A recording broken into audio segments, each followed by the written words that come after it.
नीरज मिश्रा जी, अनिला जी ने अनेकों उपलब्धियां गिना दी हैं।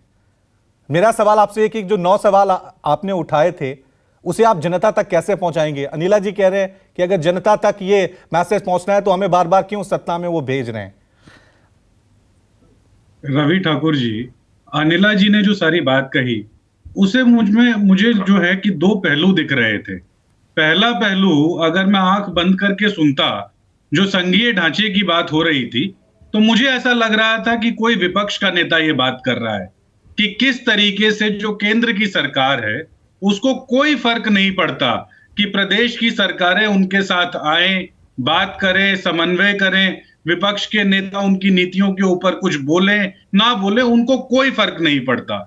और जो दूसरा हिस्सा था इनकी बात का, उसमें मुझे वो अहंकार दिख रहा था। आपने सीधा सवाल पूछा, आज देश के अंदर 117 रुपए लीटर पेट्रोल क्यों है, जबकि अंतरराष्ट्रीय बाजार में $73 प्रति बैरल आज पेट्रोल का दाम है। इस पे ऊपर उन्होंने कोई जवाब नहीं दिया। जब आपने कहा कि आटे का जो रेट है वो 45 रुपए के पार हो चुका है, तो उसके ऊपर इनके पास जवाब नहीं था। आपने कहा जो घी है वो 550 रुपए किलो से ऊपर जा चुका है, उसके ऊपर इनके पास जवाब नहीं था। तो रोजमर्रा की चीजें जो लोगों के किचन पर असर डालती हैं, उसके ऊपर महंगाई ने किस तरीके से अपना आतंक बिछा लिया है, उसके ऊपर इनके पास जवाब नहीं था।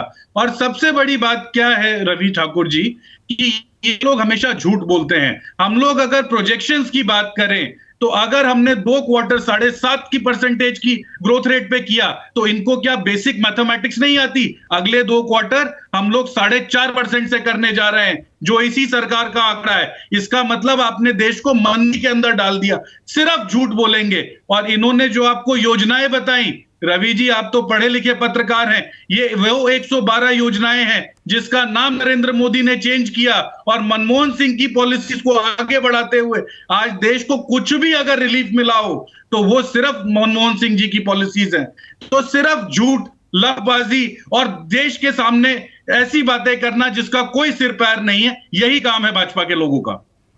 लेकिन यहां पे यह भी सवाल आपसे उठता है कि क्या जो आप विरोध कर रहे हैं, क्या यही आपके पास एक रास्ता बचा है कि हम संसद भवन के उद्घाटन में नहीं जाएंगे, हम नीति आयोग के? हालांकि कांग्रेस तो जा रही है, लेकिन विपक्ष जिस तरह से रास्ता अपना रहा है, आप नीतिगत विरोध कीजिए। संसद भवन, संसद किसी एक पार्टी का नहीं है, बीजेपी का नहीं है, वो तो पूरे देश का है। उसका विरोध करके आप जनता में मैसेज क्या देना चाह रहे हैं? रवि जी आपने बहुत अच्छी बात कही। सबसे पहली बात तो मैं ये कह दूं, कांग्रेस के मुख्यमंत्री आज जो मीटिंग है नीति आयोग की, उसमें इसलिए जा रहे हैं क्योंकि वो हमारी जवाबदेही जनता के प्रति है। ये ऐसी सरकार है जो हमारा जीएसटी तक रोक लेती है, हमारे साथ बिल्कुल द्वेष की भावना से काम करती है, लेकिन क्योंकि जनता ने हमें चुनकर भेजा है, हम जनता की बात रखने के लिए फिर भी जा रहे हैं। और बाकी दलों को भी कहेंगे कि नीति आयोग की मीटिंग में कम से कम उन्हें जाना चाहिए था। अब जहां तक रही रवि जी बहिष्कार की बात संसद में, आपको मैं जिम्मेदारी से कहता हूं, संसद का जो पटल है वो सरकार से ज्यादा विपक्ष के लिए है। और विपक्ष के नेताओं की जब आवाज को ये दबा देते हैं, विपक्ष में बोले गए भाषणों को ये लोग एक्सपंज कर देते हैं, सिर्फ इसलिए कि वो नरेंद्र मोदी और गौतम अडानी के जो रिश्ते हैं उसके बारे में बात ना हो सके, देश का किसान जो मर रहा है उसके बारे में बात ना हो सके, देश की पहलवान बेटियां जो आज जंतर मंतर पर बैठी हैं उसके बारे में बात ना हो सके, देश के अंदर काम की बात ना हो सके, ऐसे संसद भवन की जरूरत किसको है? और सबसे बड़ी बात, आपने जनजातीय महिला का अपमान किया।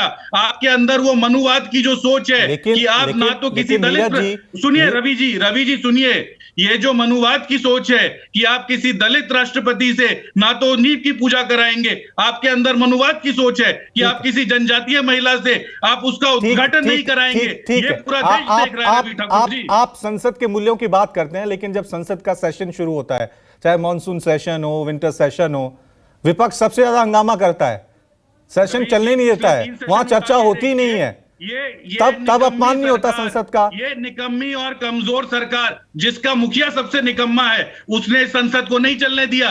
पिछले बार से हम लोग क्या कह रहे हैं, आप अडानी के ऊपर जेपीसी कराइए। क्या इनके अंदर हिम्मत है जेपीसी की मांग हमारी मान लेने की? देश के सामने सवाल ये है, वो 20,000 करोड़ रुपए। एक छोटा सा ब्रेक मुझे लेना होगा। उसके बाद आम आदमी पार्टी के प्रवक्ता आदिल खान की तरफ मैं लौटूंगा। और